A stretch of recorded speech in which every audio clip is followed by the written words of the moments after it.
In this module, we will be discussing the different methods that we apply to describe our data. Since we already know when we collect data, we want to apply certain statistical methods which are divided into descriptive statistics and inferential statistical methods. In this module, our major focus is going towards the description of the data using descriptive methods. Let's look at this exemplary data where we have obtained the age, sex, IgM, IgA, and IgG, and lastly the status of different respondents. We have organized this data as a grid of rows and columns where these columns are defined as the variables and the rows are defined as the cases. Over here, our each and every variable has different characteristics. Like if we look at the variable age is a quantitative variable that is measured on a ratio scale. Sex is a categorical variable which has two attributes, male and female. IgM, IgA, and IgG. All these three variables are quantitative variables, whereas the last variable, status, is also a categorical variable. For both the categorical variable, that is sex and status, these variables are measured on nominal scale of measurement. Whereas age, IgM, IgA, and IgG, all these four variables are measured on ratio scale of measurement. All these variables, when it comes to the description of the data or describing of the data, we treat them differently. So when we have to describe our data, there are some numerical methods as well as there are graphical methods. In numerical method, we use tabulation, where we organize our data in the form of tables, and there are different summary measures. We will be looking at the tabulation and classification methods in this module, and graphical methods and summary measures will proceed after.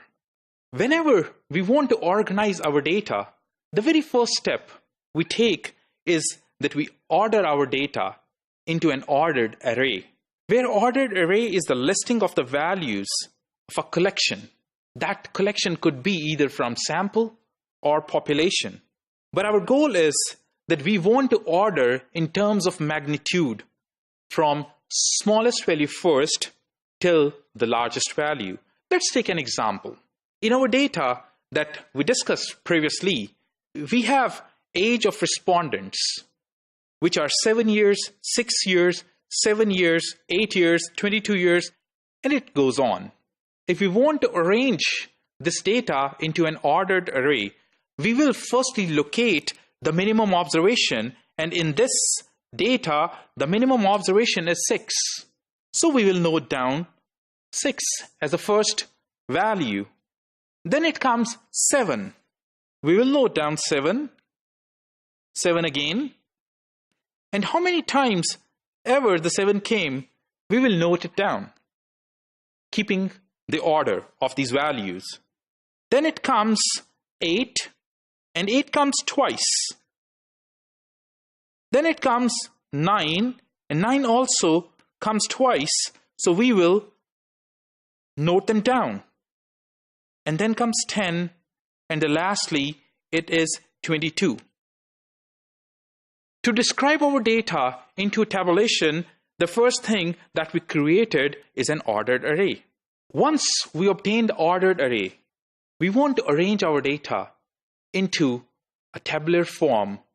And the most common way to arrange our data into a tabular form is a frequency distribution. Frequency distribution is a method that we use to organize our raw data into tabular form using two important components of it. The first component is class, and the second component is class frequency. Class is a quantitative or a qualitative category, depending upon the nature of our variables. Whereas a class frequency is a number of data values contained in a specific class. This helps us to describe that in each category, how many observations are there. Moreover, it also helps us to distribute our data according to its groups, its categories. In the later modules, we will be looking at how we treat each variable given in our data and construct a frequency distribution out of it. Thank you.